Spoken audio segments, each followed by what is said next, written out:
Hi everyone, my name is Shivam and I work as a software developer research assistant at NC State in Wilson College of Textile, and this project is in collaboration with my professor, Dr. Warren Jasper. I am Warren Jasper. I'm professor here at the Wilson College of Textiles at North Carolina State University. So let me try to explain you the problem statement in brief. This is what our catapult looks like. As you can see, there's one rubber band which can be used to adjust the tension. If we want to increase the tension, we can just add in one more rubber band in here, or maybe remove the rubber band if we want to reduce the tension. And then you can set the angle, launch angle in here. Also adjust the height of it to decide how low can this go.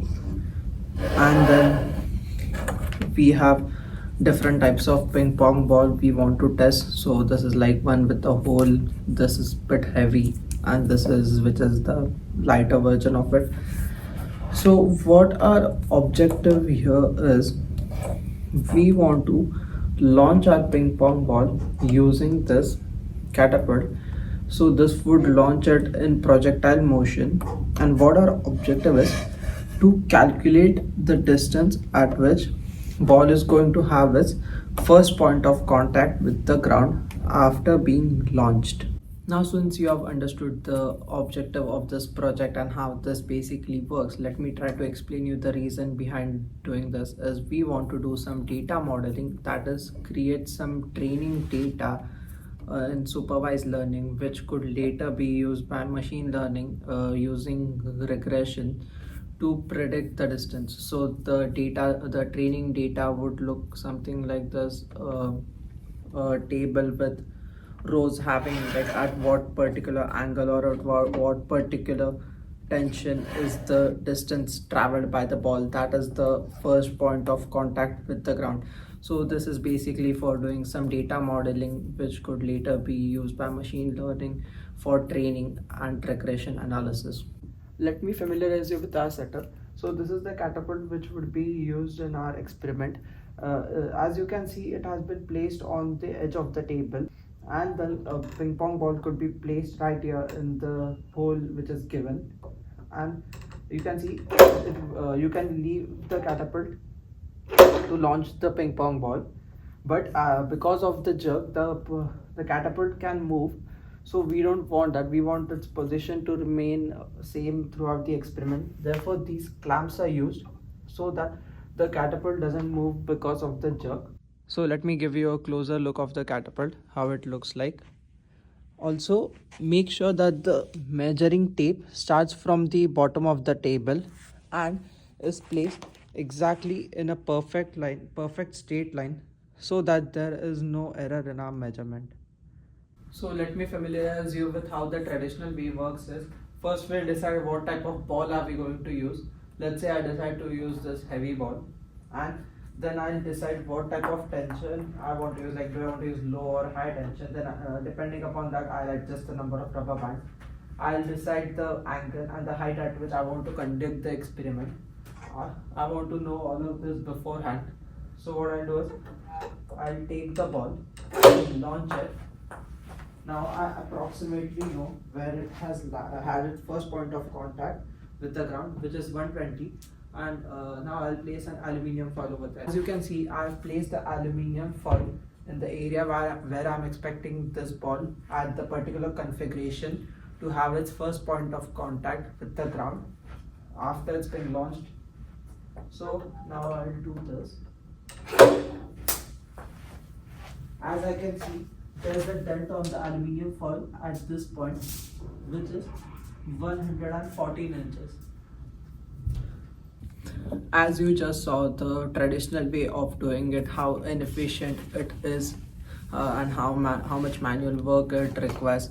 So this the traditional way might be suitable when you're sampling it for, let's say, 100 or 1000 times maybe.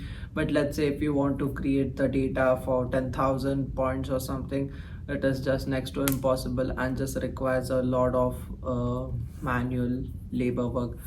And also every time you want to take a sample, you will need to lay down an aluminium foil, identify the dent, and then calculate the distance. So basically this just makes it a two-man work and it's much more inefficient. So this is what like me and my professor decided to automate the process, and we thought we'll just use the system. So let me tell you something about it. So this is a Raspberry Pi, and a HD camera has been mounted on top of it. The Raspberry Pi is powered by using a power bank. So basically this just makes our system very compact. This significantly reduces the work and also makes the whole process a one-man job, like except you will need just some help for calibration. Also you don't need an aluminium foil in here or have any dent, as our system is accurate to quarter of an inch. To use the actual program in our Raspberry Pi, you can just remote desktop into it using your normal computer, and you can be anywhere in the world. So after you have placed the aluminium foil in the expected area, you have to place the Raspberry Pi. As you can see, my professor has placed it. You have to align it around the aluminium foil where you're expecting the ball to have its first point of contact. Make sure that the system is in parallel with the measuring tape. So now as you can see, my professor is starting the program. As you can see on the laptop screen, it's currently recording the FPS it's getting, so we get an idea what we have working in here. As you can see on the screen, we have the calibration screen active.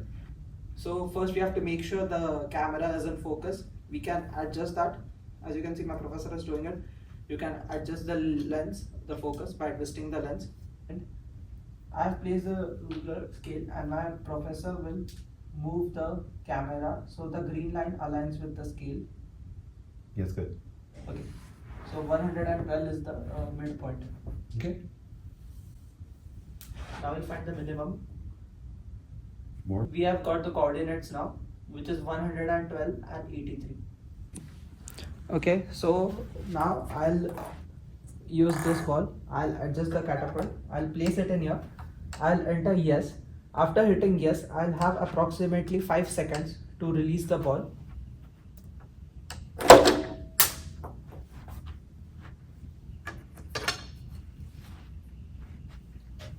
You can go now. Okay. As you can see, there is a dent in here at around 110 inches. Now let's see what our program says. As you can see, our program correctly estimated the distance 110 inches. That's exactly what it meant. And I'll show you the dent. This is the dent at around 110 inches. So this shows how effective and accurate our visualization system is.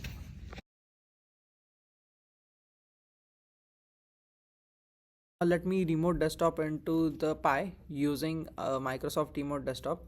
As you can see, I have already in the terminal. I will run the script now. As you can see, the script has started to run. It basically now calculates the frames per second, so we know what we have to work with. Now after it's done calculating the frame, we'll need to calibrate the scale. So you can see my professor is over there and he's aligning the scale with the green line. What is the distance? What is it? 112 is the midpoint. Okay, now let's find out the red line. As you can see, the scale has been aligned with the red line. What is the distance? 84. 84.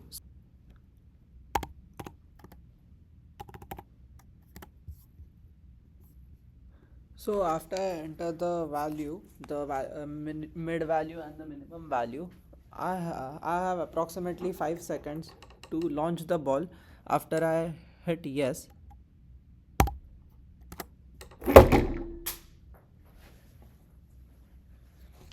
as you heard the sound of the ball launching, as you can see in this frame, what our Raspberry Pi camera is seeing. This is what the raw footage looks like.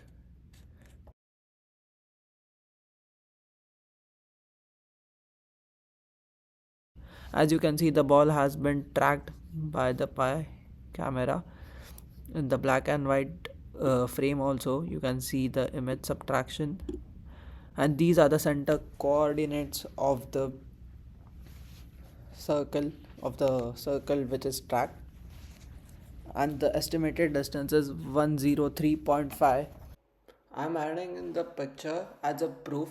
In this you can see the dent that has been done by the ping pong ball, which is at the exact mark 103. Initially wanted to do the ball tracking and distance calculation in real time, but because of the hardware limitation of the Raspberry Pi, we were not able to process the frame. Thus we decided to do this in post processing, but eventually we were failing because the size of the ball is very tiny. Also, it was moving at a higher pace. The camera was failing to catch it. We even tried techniques like having a simple and plain dark color background, but still the Raspberry Pi camera was failing. So the ping pong ball is very tiny. The Raspberry Pi camera was not able to detect it and separate it from its background. So what we decided is we came up with this pretty cool idea where we take the snapshot of the first frame and then compare it with all the subsequent frames and take the absolute difference of both of these frames and convert it to grayscale for reducing the computational load. And this is what the absolute difference looks like. So the background could be cluttered, it doesn't matter. Our program is successfully able to identify the ball. Only the caveat here is the background shouldn't change throughout the video. Idea what the at what speed the ball was moving, let me play you a small clip. As you can barely see, it was visible for maybe 1 or 2 frames, and you can't probably see it with your naked eyes. So here I took a screenshot to show you an idea. At this point we are able to separate the ball from the background, but to identify its coordinates, what we are doing is we are actually identifying the contours and drawing the edge around the contours. If the suppose area is greater than 100 pixels and the aspect ratio is greater than the threshold aspect ratio, which is 3 in this case, that is the shape of the area is oval rather than a boxier shape, then what we do is we draw a circle around it and then get its coordinates center coordinates. As you can see in this particular snapshot, the shape of the ball is more like an amoeba rather than a ball. Also in here the shape is very deformed. At what coordinate does the ball have its first point of contact with the ground? What we do is keep track of the y coordinates. As the ball is going down, the y coordinate value will decrease, and the moment it starts to increase is the particular point at which ball is having its first point of contact with the ground. GIF, you can see how our system is successfully tracking a ball and drawing a circle around it. Now at this point we have the center coordinates of the ball having its first point of contact with the ground. Here for example it's 223 and 263 pixels. Now how do we get from pixel to the actual distance?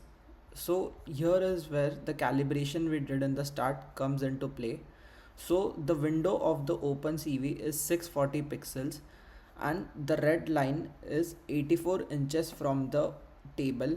The green line, the midpoint, is 112 inches from that origin, that is the table. So thus if you do simple calculation, this exactly 56 inches. So we can say that 56 inches is equivalent to 640 pixels.